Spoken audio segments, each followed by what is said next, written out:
जिस तरह से मैम आपका फ़ोटो वायरल हो रहा है, जैसे कि आपके चेहरे पे कलर लगा हुआ है और आपके साथ 2-4 महिलाएं और भी हैं। इस फ़ोटो के पीछे क्या रहस्य है, आप कुछ बताएंगी? सबसे पहले नमो बुद्धाय जय भीम। और आपके चैनल का मैं आभार प्रकट करती हूँ कि वो आप लोग यहाँ पर आए और इस चर्चा जो कि आज एक मुद्दा बनी हुई है, आप इस पे बात कर रहे हैं। तो मैं आपको बताना चाहूँगी कि वो फ़ोटो जहाँ मेरा ऑफिस है, मैं जहाँ काम करती हूँ वहाँ का फ़ोटो है वो। और मेरे ऑफिस में सारे स्वर्ण लोग हैं, अकेली मैं बुद्धिस्ट हूँ और वो लोग इस बात को जानते भी हैं कि मैं बुद्धिस्ट हूँ, अम्बेडकरवादी हूँ। तो अब क्योंकि मैं वहाँ लगभग 10 साल मुझे कंप्लीट हो चुके हैं काम करते हो उस ऑर्गेनाइजेशन में, सेमी गवर्नमेंट मेरा जॉब है।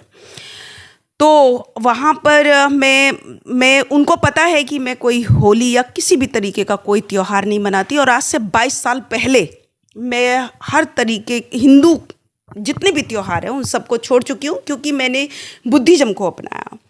दूसरी बात ये कि मैं कोई होली नहीं खेलती हूँ, और आपने देखा भी होगा कि मैं वहाँ पर भी होली नहीं खेली हूँ, क्योंकि अगर मैं होली खेलती तो मेरे कपड़े भी होते और मेरे हाथ भी रंगे होते।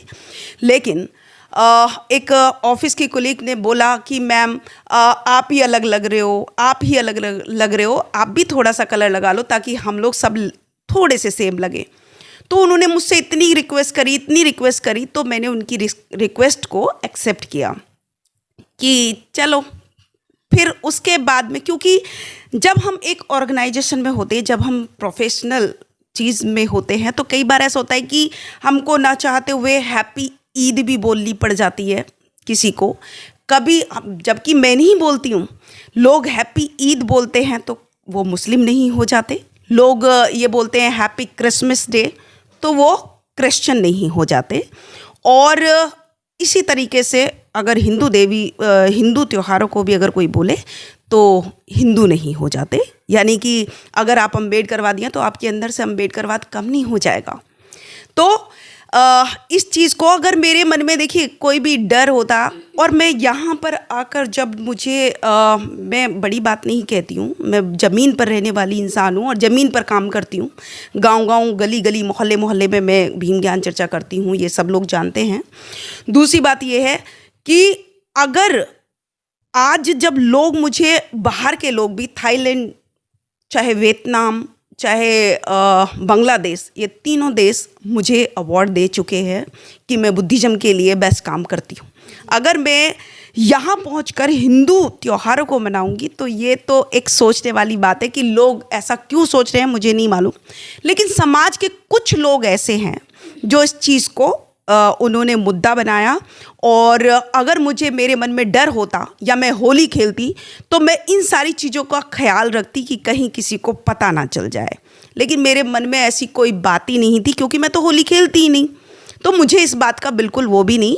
और कैसे हो सकता है कि 1% हो सकता है, श्योर नहीं हूँ, लेकिन 1% हो सकता है कि क्या पता मेरे ऑफिस की कोई साजिश भी हो सकती है कि भाई ज़बरदस्ती इनको कलर लगाओ। और जबकि पता है कि मैडम तो बुद्धिस्ट हैं और मैडम बोलती हैं, तो हो सकता है 1% की ये भी कोई साजिश का हिस्सा रहा हो वो।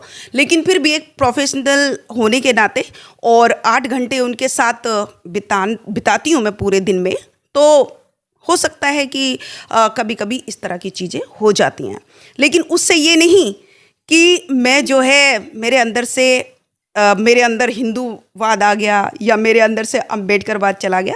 ये लोगों की थोड़ी सी घटिया मानसिकता है जो इस तरह की बातें करते हैं, और मैं इन चीज़ों में बिल्कुल बिलीव नहीं करती हूँ। मुझे सिर्फ मेरा काम करना है। आपने देखा होगा, आप या और भी लोगों ने देखा होगा कि मैं कभी भी आज तक किसी ने भी मेरे मुंह से किसी के लिए बुराई नहीं सुनी होगी, क्योंकि मैं समाज को जोड़ने का काम करती हूँ, तोड़ने का कभी नहीं करती। और आज जो हमारे समाज की जो विडंबना है वो बिना सोचे समझे जिसने जो बोल दिया उसी बात पर यकीन कर लिया, उसकी तह तक नहीं जाना, उसकी सच्चाई तक नहीं जाना, और उस चीज़ को ही मुद्दा बनाकर जो समाज में काम करते हैं उनको पीछे खींचने का काम करते हैं, उनका साथ चलने की बजाय उनकी टांग खींचने का काम करते हैं। तो ऐसे लोगों की मुझे कोई परवाह नहीं है, क्योंकि मैं ये सोचती हूँ कि जब तथागत बुद्ध का विरोध हो गया, बाबा साहेब ने अपना सब कुछ कुर्बान कर दिया समाज के लिए, और बाबा साहेब का भी विरोध हुआ, चाहे वो पेरियार जी हों, मैं तो साहू जी हों, फूले जी हों, इन सब की विचारधारा को लेकर चलती हूँ।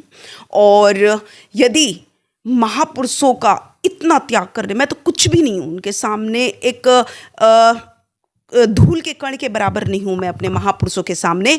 लेकिन जो मेरे महापुरुषों ने किया, जिन महापुरुषों ने अपना सब कुछ कुर्बान कर दिया समाज को ऊपर उठाने के लिए, अगर उन पे उंगलियां उठ सकती हैं तो फिर मैं चीज़ क्या हूँ। तो आप जैसे कही हैं कि जब वो रंग लगा रहे थे तो आप उनको मतलब समझाई नहीं कि रंग नहीं लगाना चाहिए? बिल्कुल, मैंने समझाया, मैंने उसको समझाया कि मैं होली नहीं मनाती हूँ, आपको पता है। तो कहते कि मैम इससे क्या हो जाएगा, इससे क्या होली मन जाएगी, क्या आप होली की पूजा कर रहे हो क्या, इस तरह से उन्होंने मुझको कहा। तो उस चीज़ को मैंने एक्सेप्ट उस टाइम पे किया, लेकिन उसी टाइम पे मैंने उसको हटाया, क्योंकि अगर एक बार विरोध करने की बात मैं ये भी कह सकती हूँ लोगों से कि अगर पिछले 20 साल का इतिहास उठाकर देख लो, अगर आप मेरे घर में मैं अपनी होली मना रही होती, मेरे बच्चों के साथ मना रही होती, मेरे रिश्तेदारों के साथ मैं मना रही होती, तो शायद लोगों का विरोध करना सही होता। लेकिन एक ऑफिस की फ़ोटो उठाकर और इस तरीके से मुद्दा बनाया, ये सही नहीं है।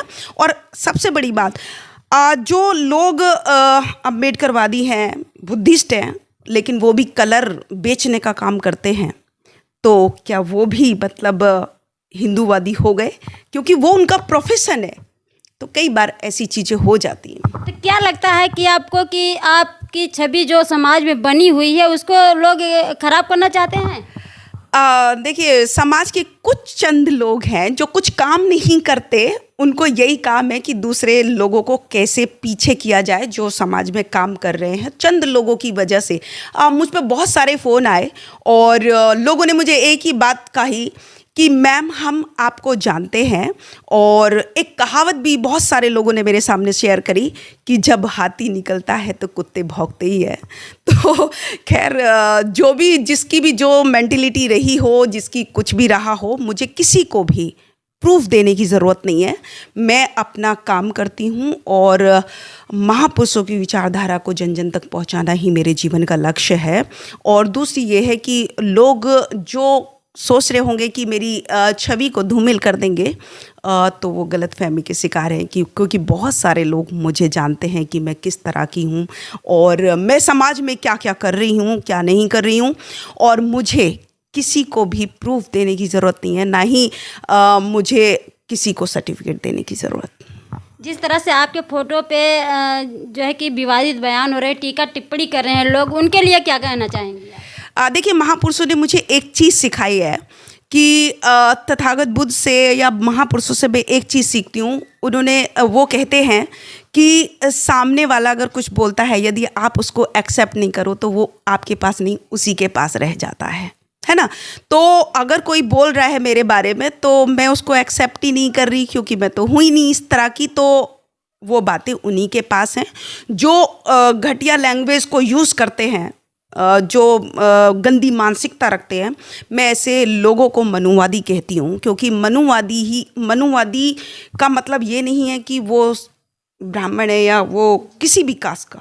मैं किसी भी कास्ट के लोग मनुवादी होते हैं, जो अपने समाज को पीछे करने का काम करते हैं, वो मनुवादी होते हैं। तो ऐसे मनुवादियों से मुझे कोई फ़र्क नहीं पड़ता।